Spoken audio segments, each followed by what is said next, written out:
Good evening, everyone. This is Astroscoop. This is Jeff.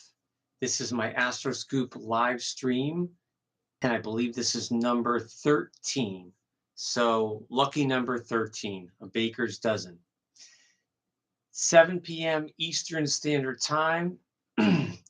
And what a day. I mean, the weather today was just crazy. I mean, it was so, the winds and the rain here uh, were just, I would have actually wished that it snowed today because the rain was just so intense. And I'm going to tie that in to when we talk about Pisces and Aries in this live stream in the next hour. So we have a lot to talk about. And as usual, I have my guideline here, and things can come up and we can explore those.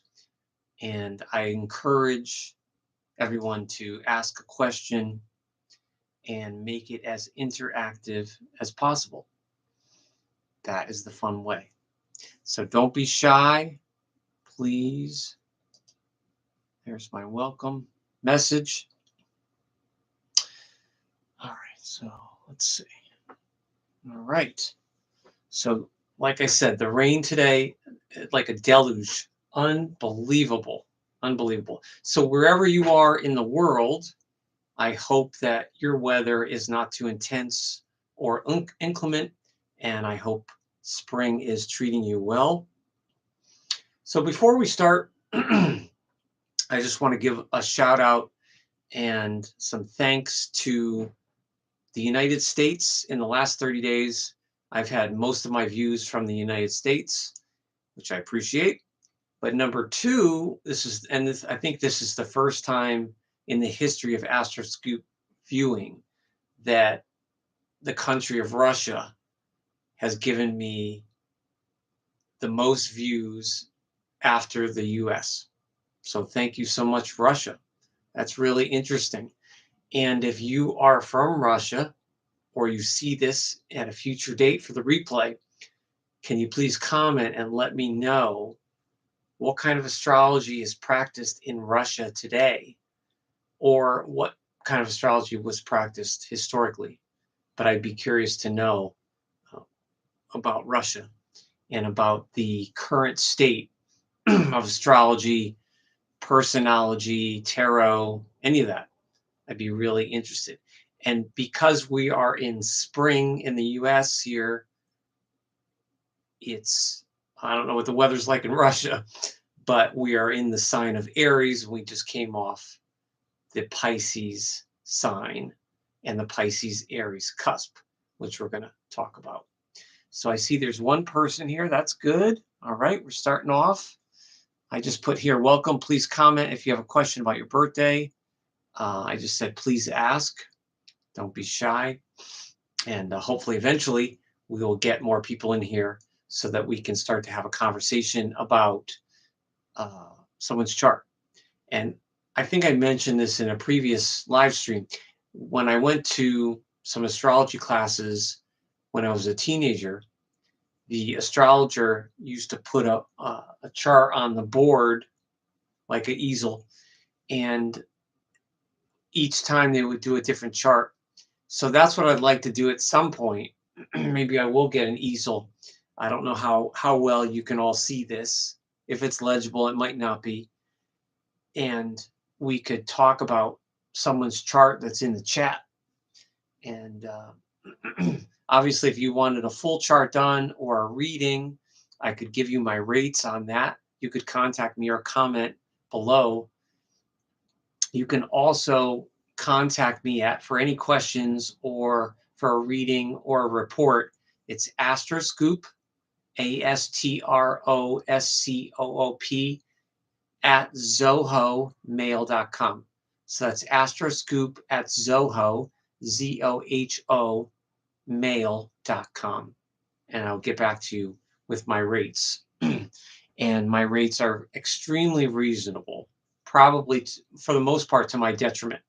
But I don't believe in overcharging people. There's a lot of astrologers out there that are great, but the prices that people charge is it's unbelievable. Frankly, I'm surprised that some people get the amount of readings that they do based on what they charge. But it's all perspective, and it's all the value what you think. Some astrologers are rock stars. So I guess if you're getting a reading from someone that you think's a rock star, maybe it's worth $200 or $300, sort of thing. But today is March 23rd, 2024. And last live stream, I talked about how we were on the Pisces. We were coming up on the Pisces Aries cusp. And we were in Pisces last Saturday, and now we're officially in Aries. So spring started on the 19th, very late Eastern Standard Time. The first full day was the 20th. And now we're a few days cruising into spring and getting into Aries. So I'll talk about the transits a little later, but we are in Aries. We're at 3 degrees of Aries right now, but that is still a Pisces Aries cusp period for like another day or two, probably about another day and a half. And then we're in true Aries period. So I will talk in this podcast live stream. I'll talk about the Pisces Aries cusp. We'll finish that. And then we'll talk about the early true Aries energy, or Aries 1 decadent. So we'll talk about that. And who knows, whatever else comes up. But before we start, let me move out of the way here. I want to do a shout out to my daughter. Look at this Aries Ram art that she did this morning for me when I was working on my poster and doing my research. This is my Virgo daughter, and she's born on the cusp of beauty. And she's a Virgo Libra. And I just asked her to draw something for me that represented Aries, and she looked it up, she Googled it, and I said, you could do anything. You could do a ram, you could do Mars, you could do an arrow, you could do something with fire, whatever you want. So she said, I'll surprise you, Dad. So, and I said, it doesn't have to be perfect, and it could just be a drawing. You don't have to color it. But she did a first one, which was still great. She didn't like it. She is a Virgo. So any of you that know what Virgos are like, she's not a perfectionist, but she is choosy. She's choosy. So she said, no, I don't like the first one. Scrap that. And she took another piece and she did that and she cut it out. And she said, oh, it's a heart. And I said, yeah, that's Aries. That's the ram. So she took a picture off of Google and she followed the picture. It's a real picture of a ram and sheep. And she did that. So I just think that's just awesome. Not just because she's my daughter, but I think she has talent there, and pretty amazing. So shout out to my Virgo daughter for seeing that, and I know her grandmother is seeing this live stream. So I don't know about the other grandmother. I hope the other grandmother can see it at some point, and I'll let her know to see that her granddaughter did that. Awesome. Thank you, sweetie. I really appreciate it, and I appreciate that. That's just something, good symbol for the spring and for Aries. So we're going to finish up Pisces. So last week, I talked about the Pisces Aries cusp and how it melded together the watery feelings of Pisces and then the fiery nature of starting spring and coming forth with Aries. And so that's done. So the Pisces Aries cusp is done, and that ended around the 18th. I'm sorry, it went this week up until goes up to right about to tomorrow, and then the Aries period is coming. So last week I talked about Pisces compatibility, and I think we went through the first 6 signs. So now I'm going to go through the second set of Pisces compatibility with Libra, Scorpio, Sagittarius, Capricorn, Aquarius, and Pisces. So we're going to talk about that, and then we will go into compatibility with Aries and Pisces.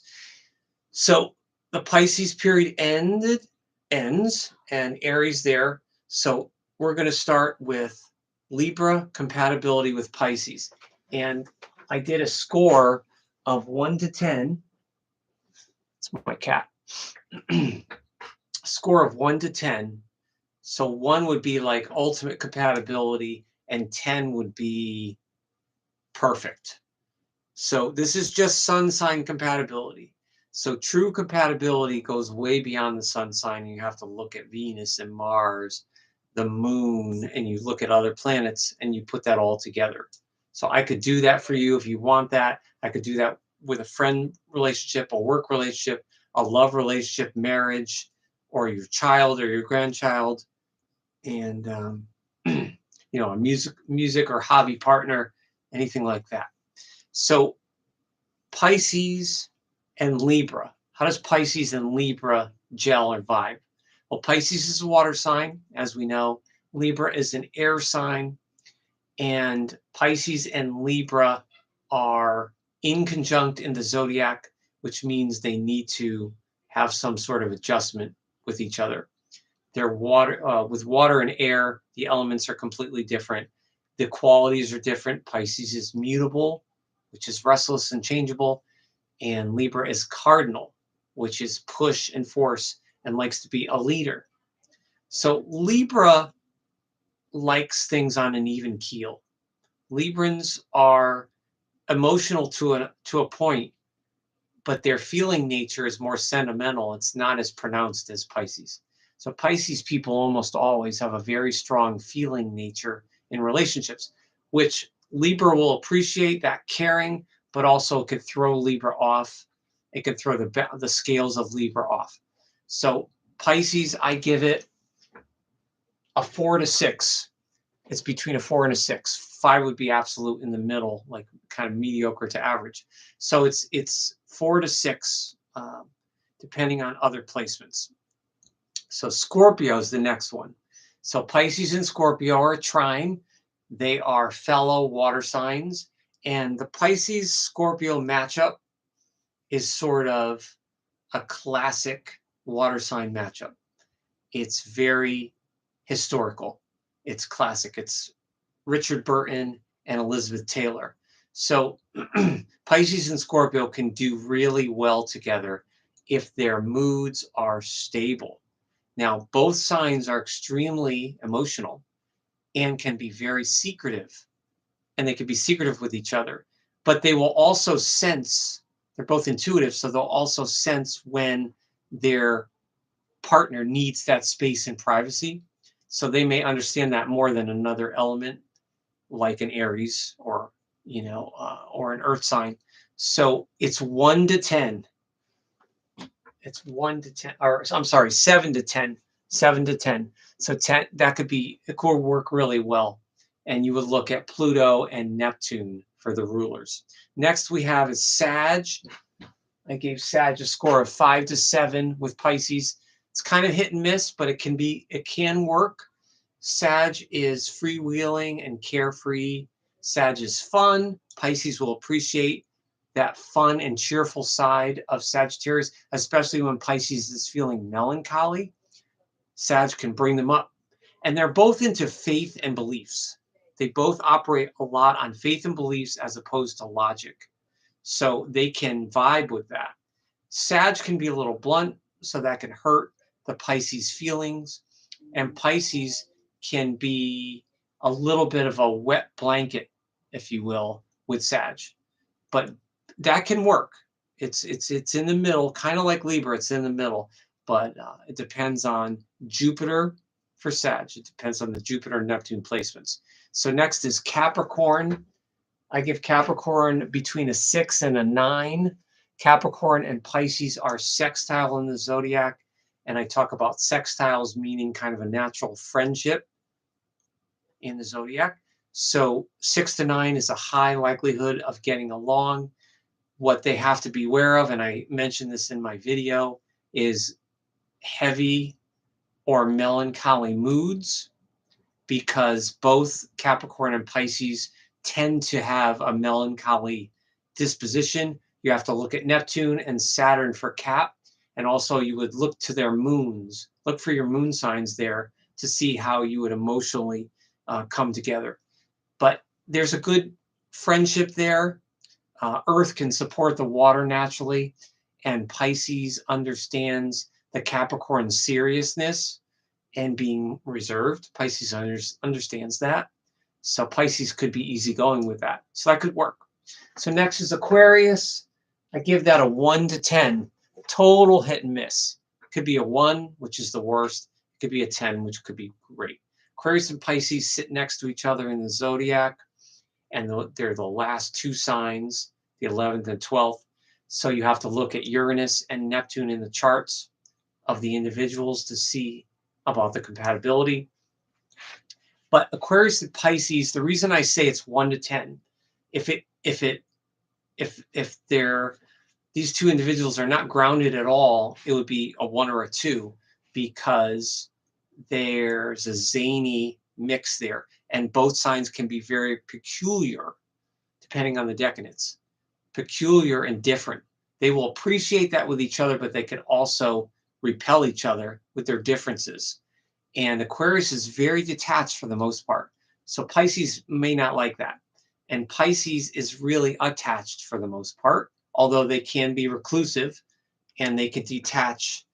Doesn't mean they're not engaged emotionally. They just need emotional space. And Aquarius needs more individual or mental space. So it can go well if Uranus and Neptune are well placed in the charts. There's some earth there and some fire to warm it up. So again, hit and miss, 1 to 10. So last is Pisces. Pisces, that's also 1 to 10. Two Pisces together, imagine that.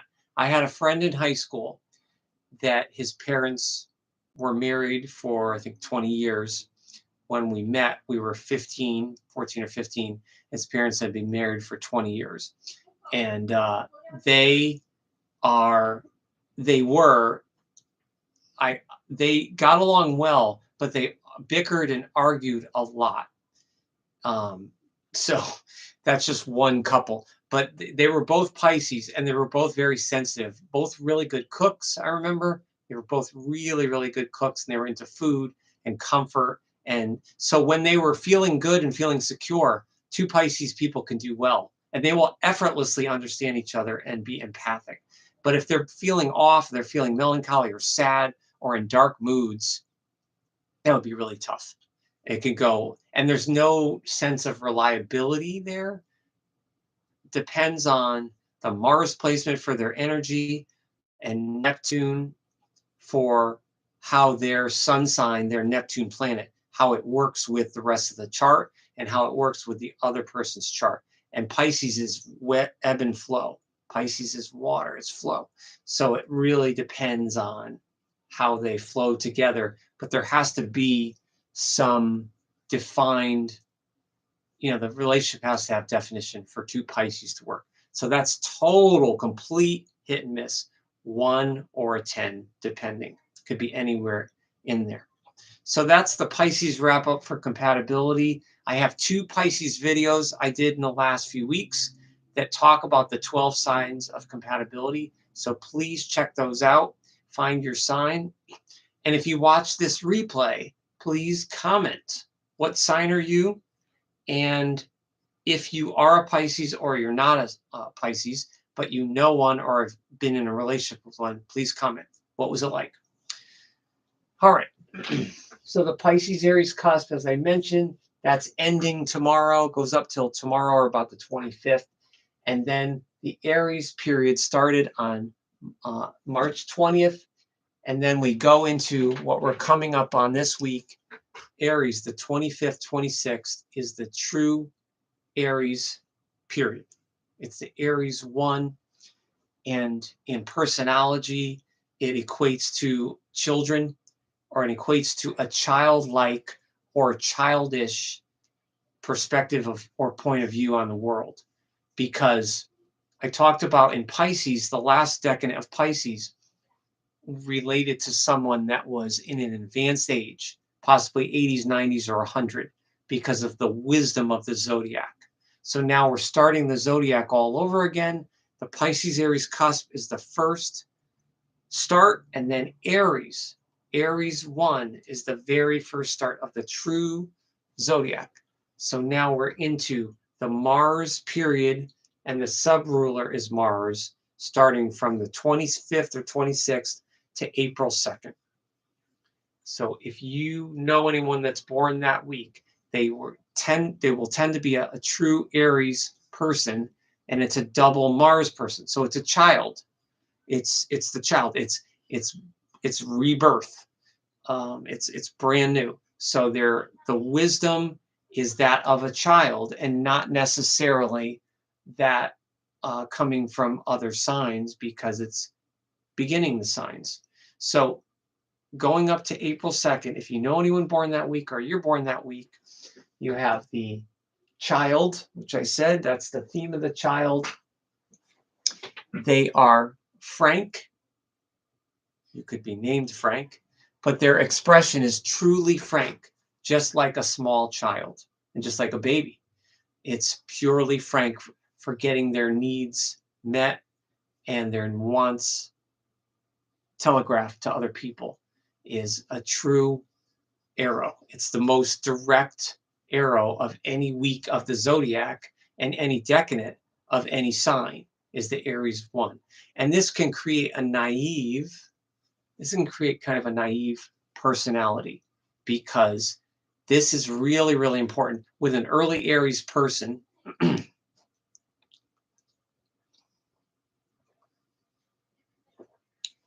With an early Aries person, probably the most important thing is to look to Mars in the natal chart, because it's ruled by Mars.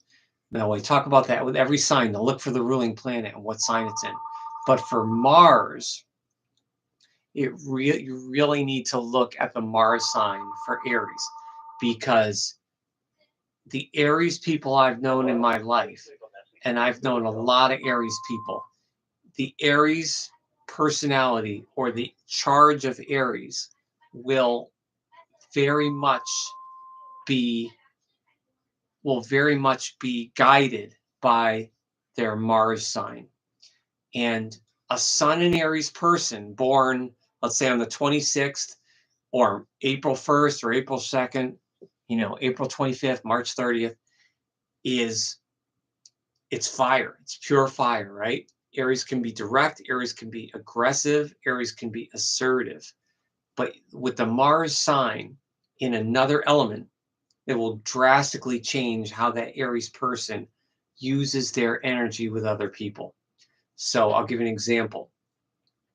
I had two friends when I was in grammar school and middle school that were Aries boys.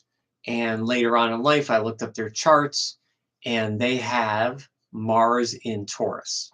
So a normally impulsive Aries person with Aries 1 ruled by Mars in Taurus. And how does that change an Aries person? Well, the Mars in Taurus is very slow moving, possibly the slowest moving Mars sign, right? Taurus is the bull. So we're not talking about Sun in Taurus, we're talking about Mars, which is the energy. So if you get your natal chart done, and I can do that for you, you can look that up also on astrology software. Your Mars is your energy, it's your will, it's your force, it's platonic energy, but it's also very strongly sexual energy. So a Mars in Taurus, like these boys I knew, were a little more stubborn than an average Aries boy, and they were a little more slow moving. They weren't as aggressive, and they could stick with certain activities. Now, I knew another Aries male who had Mars in Aries as well. So he had the Sun in Aries as well as the Mars in Aries. And you have your Sun in Aries ruled by Mars in Aries, dual Aries.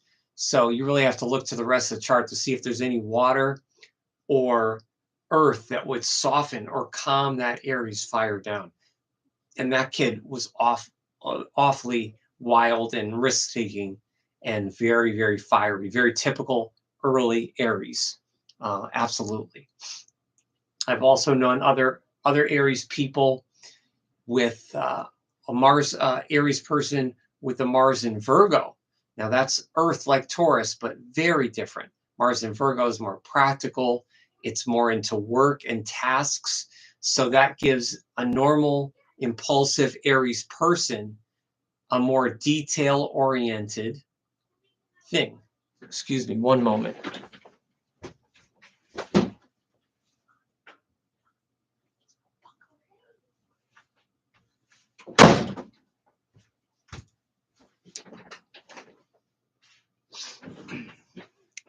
All right, little interruption there. Okay, so I was saying that the Aries Mars person who has Mars in Virgo, he or she would have that practical bent, and they would also be a little more mild-mannered than like the Aries I talked about that had Sun and Mars in Aries. So you really, really have to look again for people born this week, the 25th or 26th of March up till April 2nd. It's the most important, literally the most important week out of 52 weeks in astrology and personology to look at the Mars in the person's chart. Look at how they use their Mars energy, their RAM, because they're all Aries, but they're going to use it differently. And you also have to look at the house placement as well. Look at the placement of the house to see where in their life, the arena of their life, where they're going to use or how they're going to use that Mars, that Mars energy. So very frank and very naive, very childlike. And they can be very unrealistic as well. Coming off on the Pisces Aries cusp, which I talked about, Pisces Aries people can be dreamy and unrealistic, but also fiery. The true Aries person can be unrealistic and they can overshoot their confidence, so to speak. They can be overconfident. Now, if a person born this Aries week has Pisces in their chart, they're not on the cusp, but they're have Pisces in their chart, major Pisces, that could make them more dreamy and more unrealistic as well. And it could also make them softer and a little more easygoing to get along with, which is good. And it would reinforce the Aries childlike ability to just go with their hunches and just like a child does. So a child is got a strong gut sense. Most children do. So it's good to follow that. And Aries, the Aries one person definitely has that. So next, I mentioned Mars. That's the planet. Mars was the god of war. And the symbol is the ram or sheep. Now, here's an interesting thing about Aries people. And we'll be talking about that over the next month when we get into the other decanates. But the Aries 1 decanate is ruled by Mars, co-ruled by Mars. I think they're mostly ram people and instead of sheep. So some Aries people can be a ram in their career and then a sheep at home in their relationships and be a little more passive. So the Aries person can have a ram symbology, or their personality can be more akin to a sheep. So I think people born this week are definitely very strongly ram. And the people I've known they get an idea and they go with it and they ram with it, so to speak. No pun intended. So the intuition is the main mode for people born on this decan for Aries. Intuition. Aries rules the head. So these Aries people can be intellectual and they can think with their head. They have to remember to think with their heart as well. You have to remember the head heart. It goes for all the signs, right? But especially Aries. Aries is thinking with the head and their intuition, but they have to remember to incorporate the heart.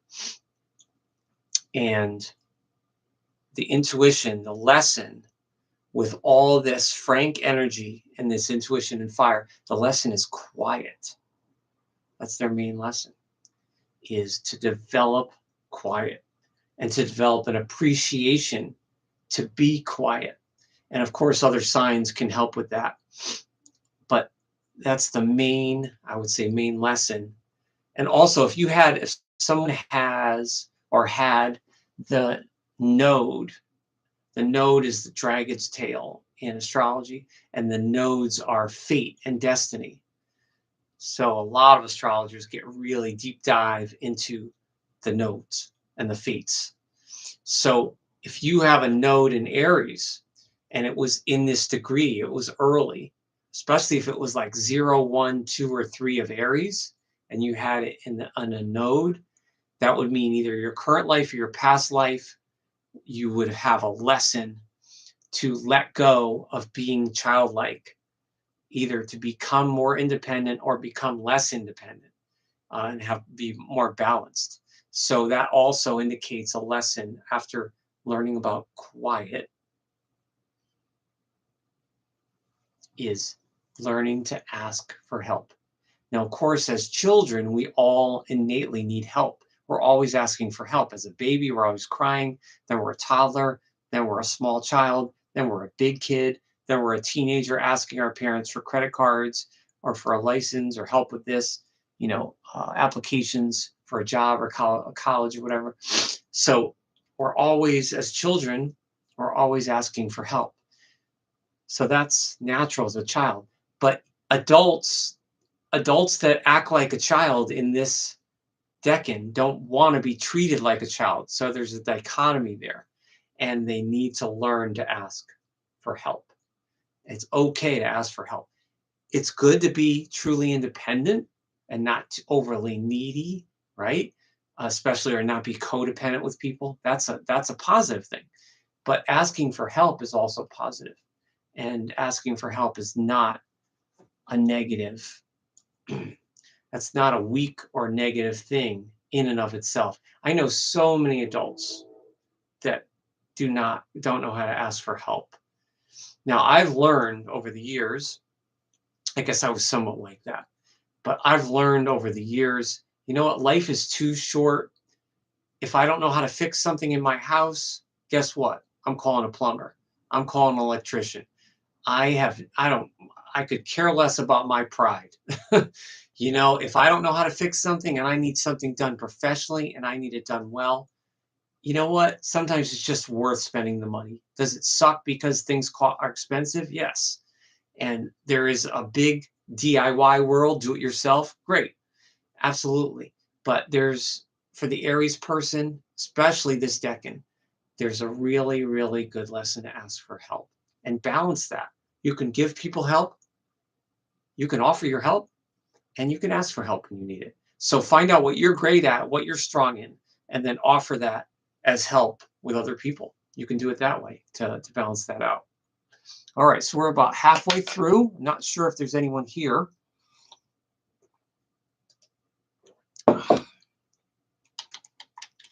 Any questions?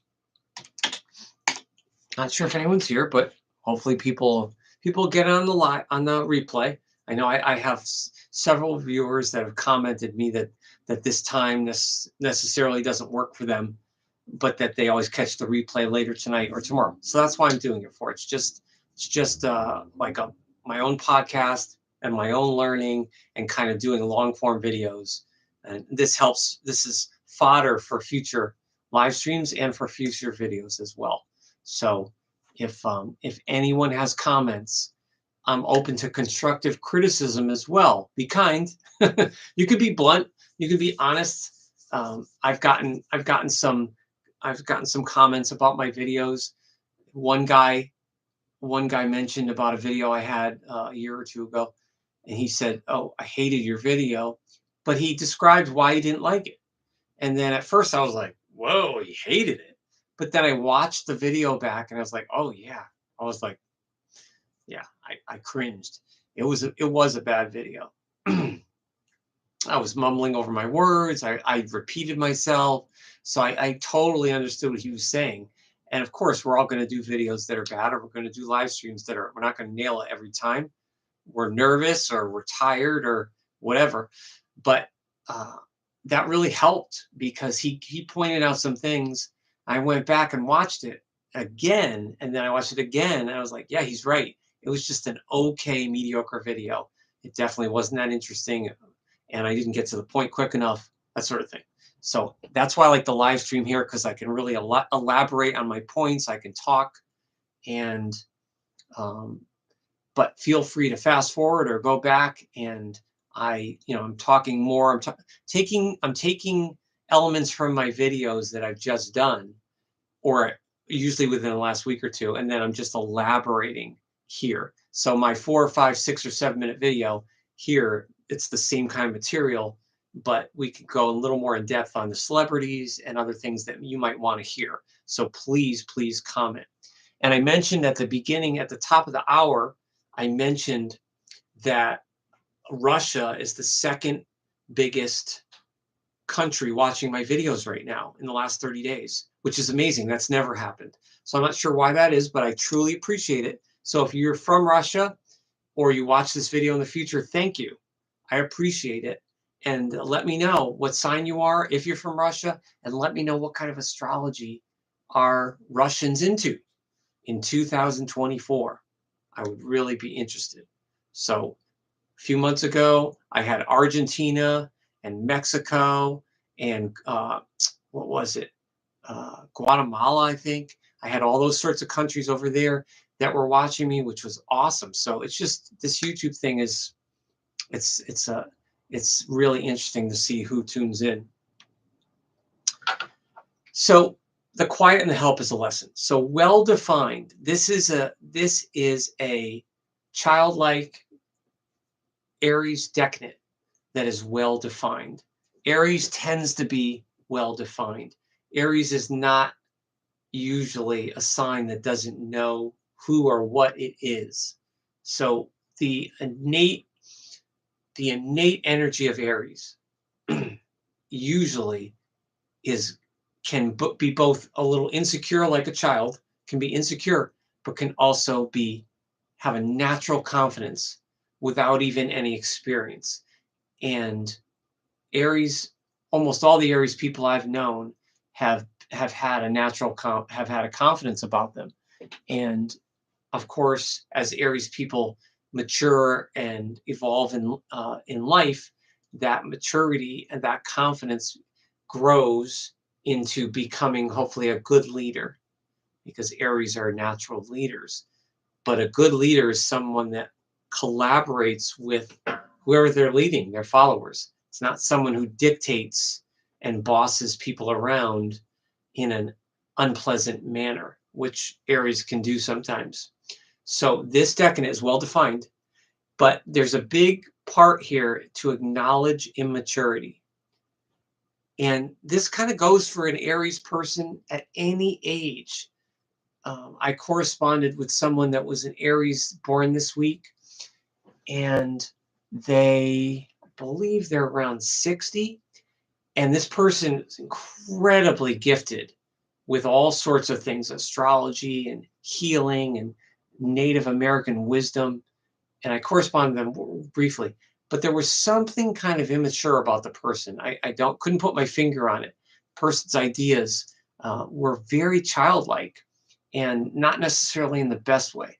So I'm just saying, not being critical, I'm just saying this decan, the true Aries energy, can easily be immature without enough life experience and trials and tribulations and challenges to get over and go through and appreciate someone else's perspective. So that's really, really important. So acknowledge immaturity if you are. Acknowledge it and try to develop other sides of yourself so that you can be more balanced. That's the next point. You can't see it here, but it's opposites attract. Opposites attract. So the opposite decan, which we'll be talking about in 6 months, is Libra 1, which is a kind of a perfectionistic kind of Libra decadent. So the cool Libra 1 is the antidote to the Aries 1, fire, childlike. So the Libra can be more refined, possibly more mature, and can have that cooling influence, but also can have a critical influence. So the immaturity on Aries here can be because things are not thought out. Ideas, plans are executed possibly without not a lot of great planning involved. And spontaneity can still breed success, right? But Libra, the Libra one, balances the Aries one with a cooler approach and a little more reasoning and forethought. So that's the Libra. That's how you balance out. You kind of look to your opposite. It's magnetic in the zodiac. They can either attract or repel each other, Aries one and Libra one. So you have to allow for differences. Very important for Aries, early Aries people, is to allow for differences with other people. You're always going to have different coworkers, different, differences with your children, differences with your spouse or lover, differences with close friends, and you're always going to have differences. And it's hard for early Aries people. It's hard for them to not have their ideas agreed with necessarily, or people be wildly different from their plans. So that's something that they need to strive for. So as I said, there's a magnetic thing here with early Aries. It's magnetic, and it's childlike, it's raw, and it's the opposition in the zodiac to Libra, which is much cooler. Libra can also have an Aries-like charisma about them, but it's in a different way, and it's more mental. Compatibility. So let's talk about Aries compatibility for in general for early Aries people. So I talked about we talked about last week. We talked about Pisces and Aries, and that's a really, you throw it up in the air and see what lands. Generally speaking, Aries and Pisces not that compatible, and there's no natural affinity really, except for both of them can be kind of devoted in relationships in different ways. Aries really wants to be noticed. So if Pisces notices them really well, Aries will return that. So that can be a compatible point. But the differences in temperament are really hard. So Aries and Pisces, not so much. But in general, I wrote down a few periods of the year that might be good for an early Aries. For friendships, there's early Gemini, Taurus Gemini cusp, which is late May, which we'll talk about in a couple months, can work.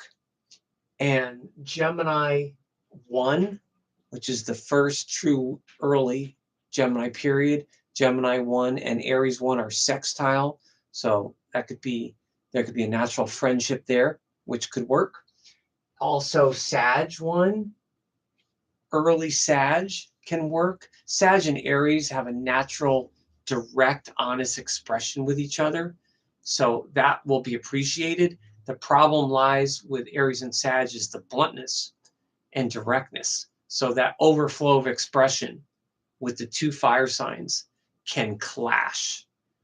The horse and the ram can definitely run in different directions and clash. So if there's too much bluntness and not respecting each other's feelings, the Sag and Aries can go off the rails. But in general, there's a strong friendship there, so it could start pretty well as friends.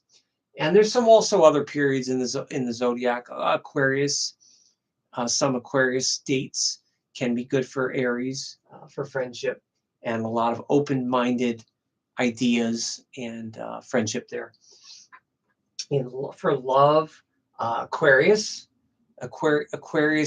if an Aquarius and Aries, early Aries people are friends first and have a natural affinity for honesty, that can work really well in a love relationship, because they can both respect that natural honesty and truthfulness with each other, and that strong friendship and the fun and the mental rapport can take Aries and Aquarius far. There's a good mental rapport with Aquarius and Aries for the most part. I love talking to Aquarius people. I don't always agree with them, but seriously, Aquarius is one of my favorite signs just to rap with, just to talk. I could talk for hours with Aquarius people, almost any Aquarius person I've met, more so the women. Aquarius women especially are really, really interesting to me. And you can talk about anything, psychology, astrology. This is the one thing that Aries and Aquarius is good at. Even if they disagree, they agree to be open-minded and to just explore things. So that's cool. And then a love with a Gemini in the middle of Gemini.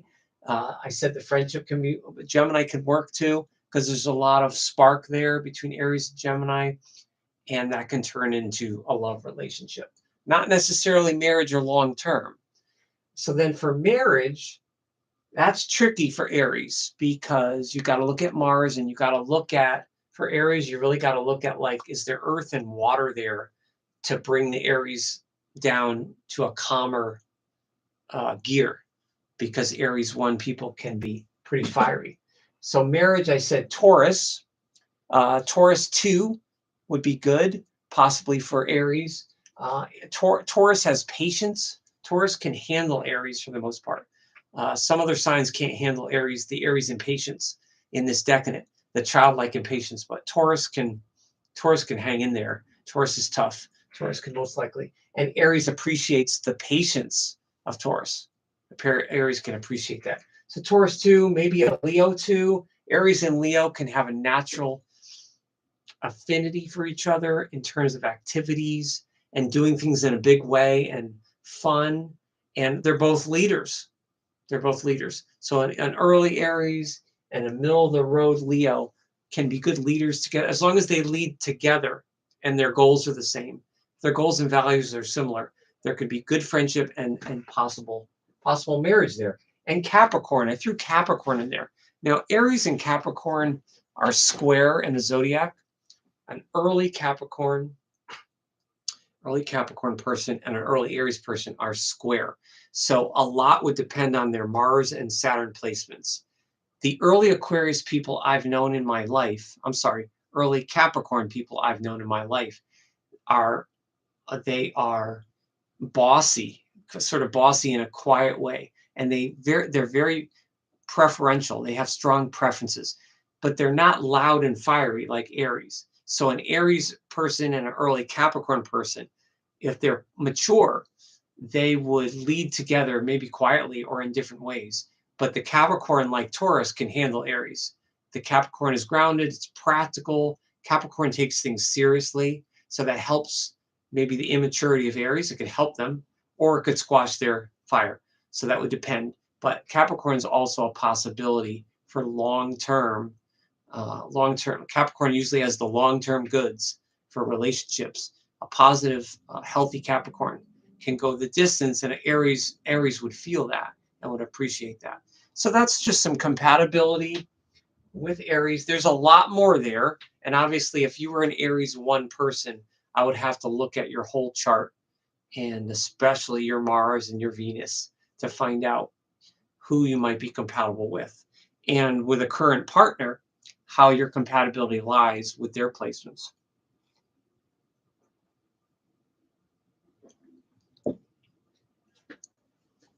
Let's take a break here.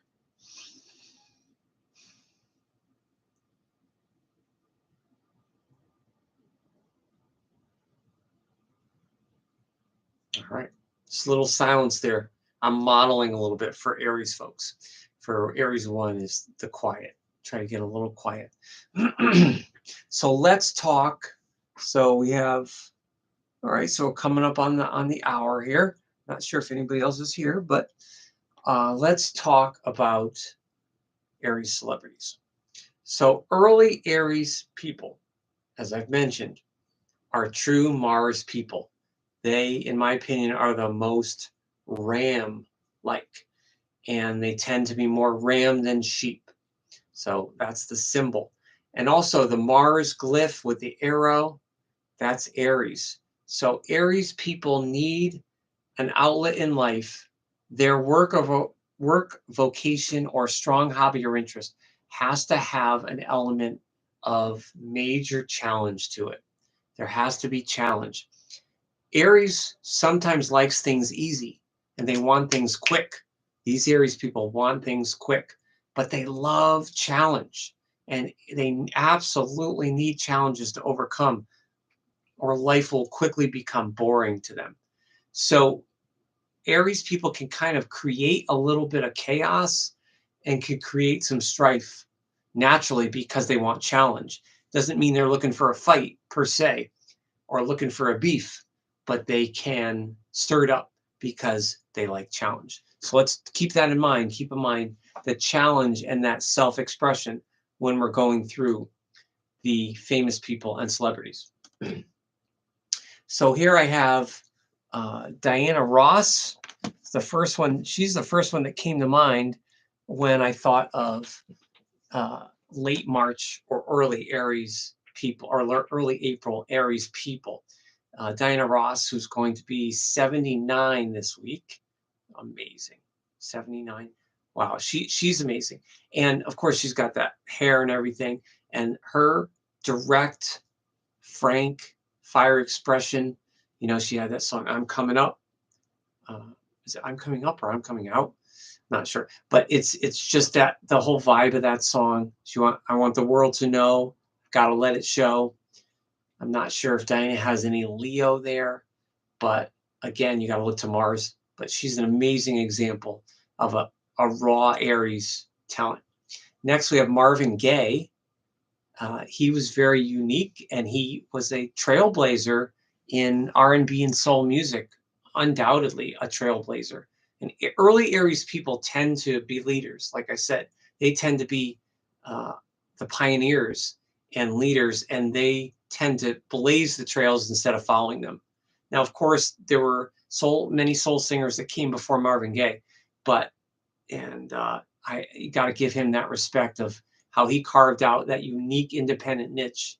And of course, he had trouble with violence in his life, attracted violence. That's another thing with early Aries people. Be careful of violence and accidents. Casanova, the famous lover, amorous person, however you want to call it. Casanova, I mean, that fits early Aries. Early Aries people have a strong love, sex nature because it's just natural and it's impulsive. So unless your Mars sign was in something milder and something slower, something slowed it down major in the zodiac or in the birth chart, there's going to be a strong need to be amorous, like Casanova there. So Aretha Franklin, absolutely, undoubtedly, one of the biggest, most famous entertainers and singers of all time. And obviously, she influenced Diana Ross, but such an independent, childlike, fresh, raw, talking about respect and all that stuff, just so honest and so raw in expression. And if you listen to the production of her songs, obviously the music production at that time it was a little more raw and a little more simple, without all the effects and everything. So someone's voice like that, an Aries voice that was raw, matched well with that production. Next is a more modern singer, Steven Tyler, the lead singer of the Boston rock group Aerosmith. And he's an interesting looking guy. He reminds me of he's like a big wild kid to me. He looks like a kid. He's definitely childlike, even though he's very much mature and overtly sexual in the lyrics and themes in Aerosmith, but very fiery and very talented, strong push, very, very like Aerosmith has energy, and he helped propel that. So Martin Short, he is a really good example of an Aries comedian. I like how he plays off of Steve Martin in his Murders in the Building series, which is streaming. That's really interesting how he plays off of the Leo Steve Martin. And Martin Short, he's so aggressive. I mean, he's a senior citizen, but he's so aggressive and effortless with his energy, and frank and a little wild, definitely childlike. Next is James Iha from the Smashing Pumpkins. He's the original guitarist that co-founded the group with Billy Corgan, and he doesn't get talked about much because it's all about Billy Corgan usually. But James Iha, being an Aries, infused a really interesting, fiery, melodic vibe into the Smashing Pumpkins, along with Billy Corgan, the Pisces, energy in the Pumpkins. Next is Tony Banks from the group, the epic prog rock group Genesis. And of course, from Genesis, you had Peter Gabriel, Phil Collins, Mike Rutherford, and Tony Banks. And he was just an amazing leader in the group with the music, and very ambitious, very, very driving and ambitious music, which is also indicative of early Aries energy. Like when I think of drive, I think of Aries, Capricorn composers, cardinal signs for that push. Mariah Carey, also very childlike, and boy, is she fiery. Some of the high notes she used to be able to hit in her 20s, and she used to break glass, whatever that high note was. I don't know if it's a high A or a high C that she used to hit. She used to break glass. But Mariah Carey, not my favorite with the music, but I had to mention her because she's definitely an undeniable Aries talent, and she's very, very Aries with her expression. Vince Vaughn, who is an actor that I've liked since the 90s. He has definitely a mixture of confidence and maybe immaturity. He is now turning 54, and I wonder what kind of roles he's going to do. Now he's getting into his 50s and then eventually approach 60. He's a fiery guy. He's a funny guy, and definitely very blunt. So it'll be interesting to see what kinds of roles he does, because I think some of the early Aries energy that he puts in his roles are not going to match with his age now. He's kind of aging out of that, so it's going to be tough for an aging Aries actor. Going to have to pick mature roles. Vincent van Gogh, of course, the unbelievable painter, dramatist, whatever you want to call him. He had a wonderful, imaginative, childlike themes in his art and in his landscape, but also sort of troubled. He had his own trouble. I think it was with his brother and strife. And so he got into arguments with people and got into little fights, and, Aries, and he was a little bit, I think, on an ego trip, which early Aries people can be.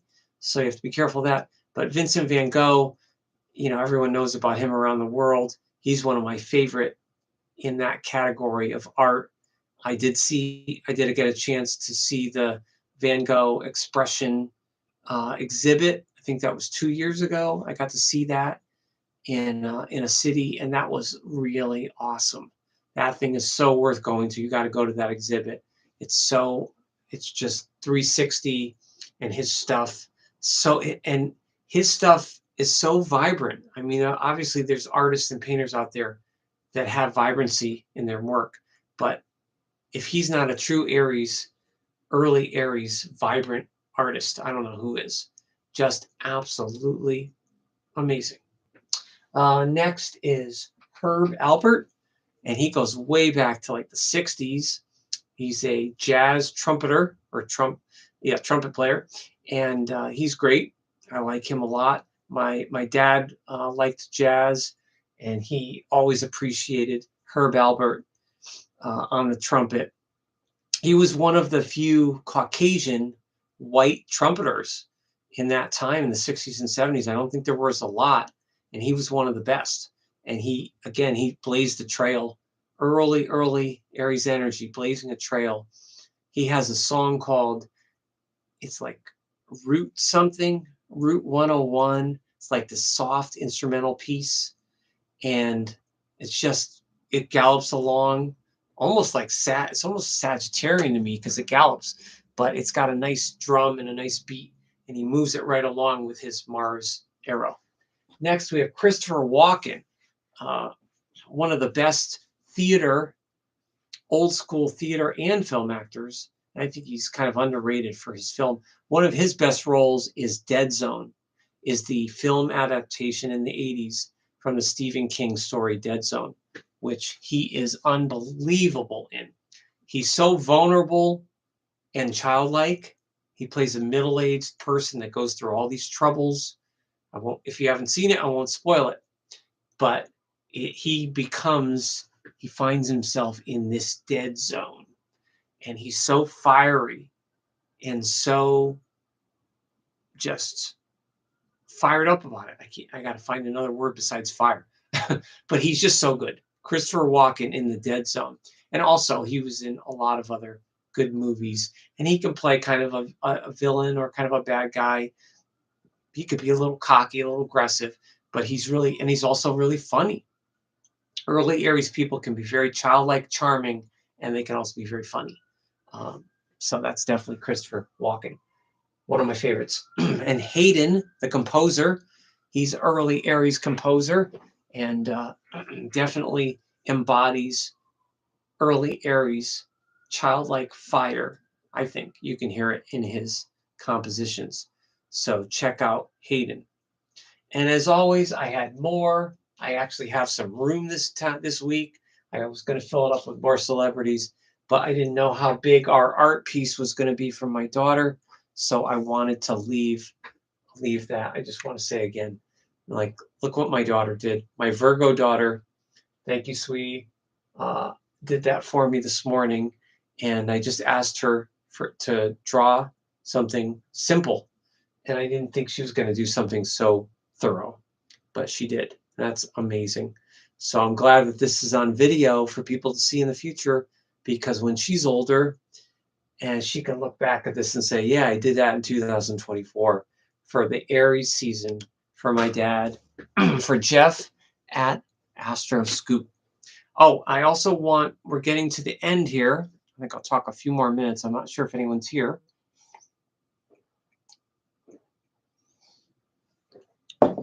I want to mention, before we go out, I will talk a little bit about the current cosmic weather right now for Aries. But I want to give a shout out to Chris Hart.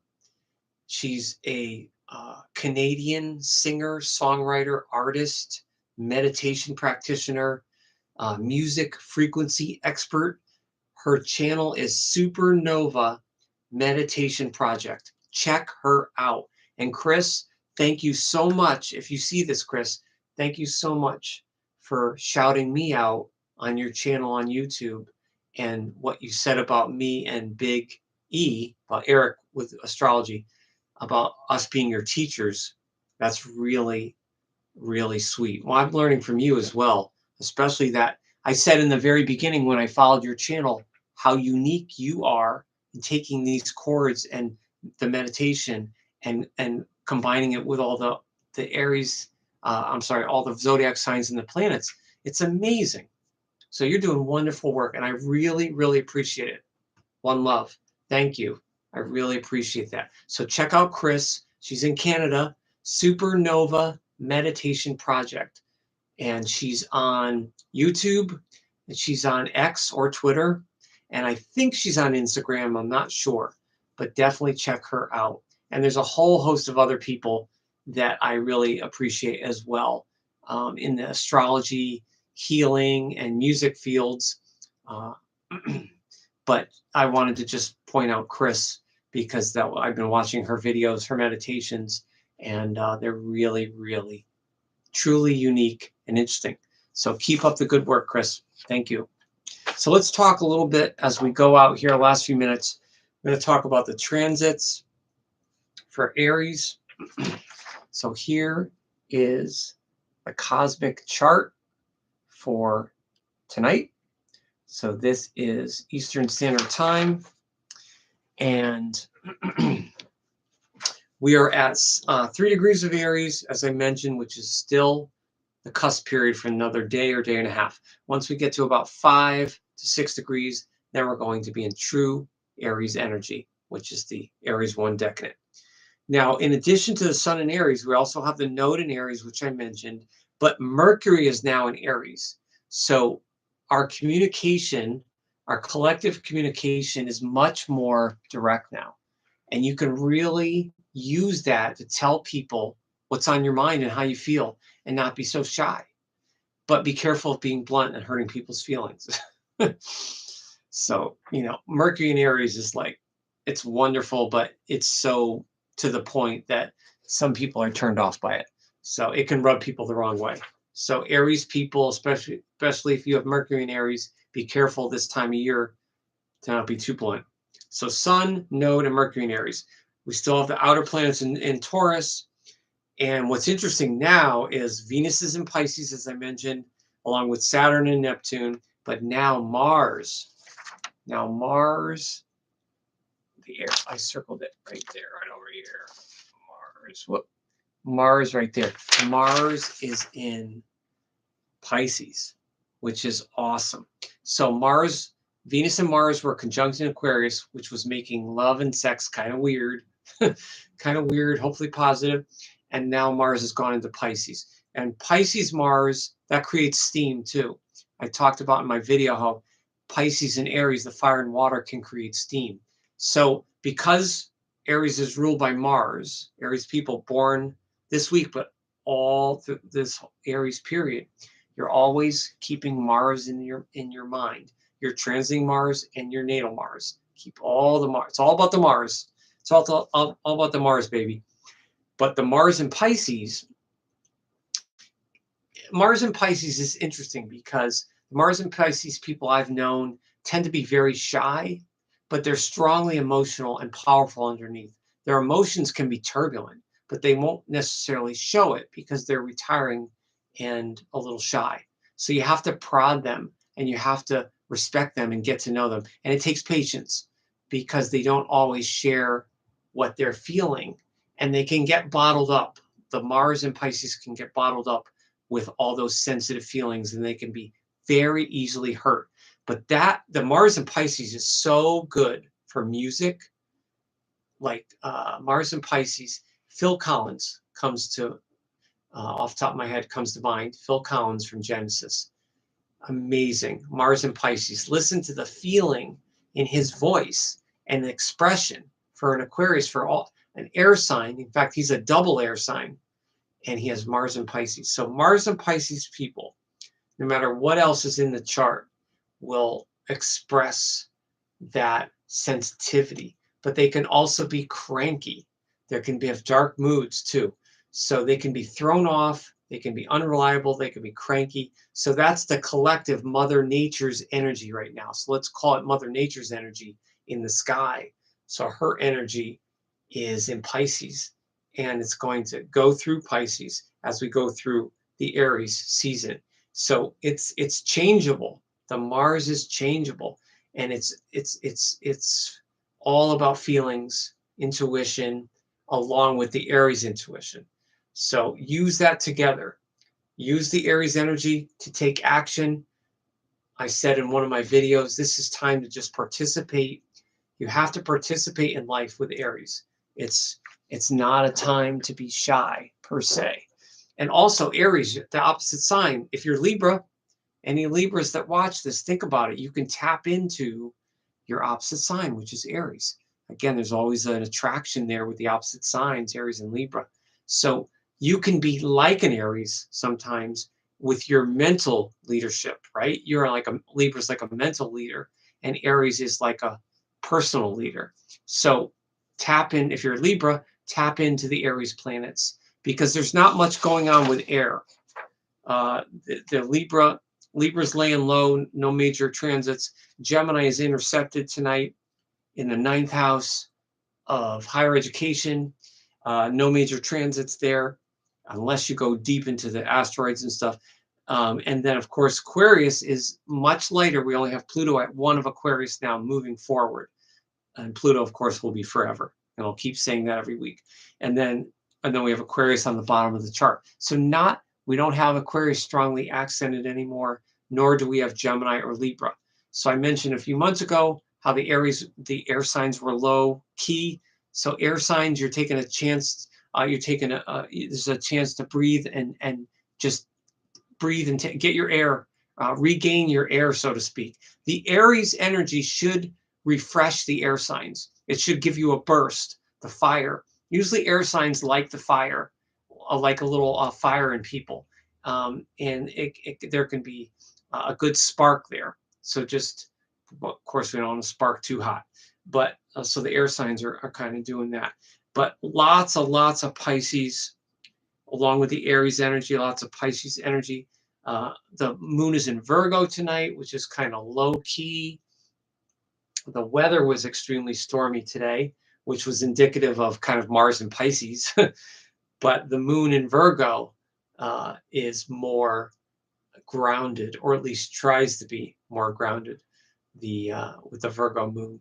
So I really appreciate everyone that tunes in from any and all countries, especially the US, where I'm from, but also Canada and Russia, and recently, last couple times was Argentina was up there. So thank you so much to all of you that have been tuning in. I will continue to do this weekly. I'm changing the times for different reasons. So let me know what time zone you're in. If you watch this in the future, let me know what coast you're on, or if you're from another country, let me know what the difference is, and or your interest in astrology and your level of astrology or signs, any or all that. I know people don't like to put personal information on here. You don't have to be personal. You could just be anonymous and just give something about your chart or something, and we could talk about that in a future live stream. So thank you so much. I really appreciate it. This is Jeff at Astroscoop. Boy, I'm tired. Live stream number 13. Until the next one, stay safe and be yourself.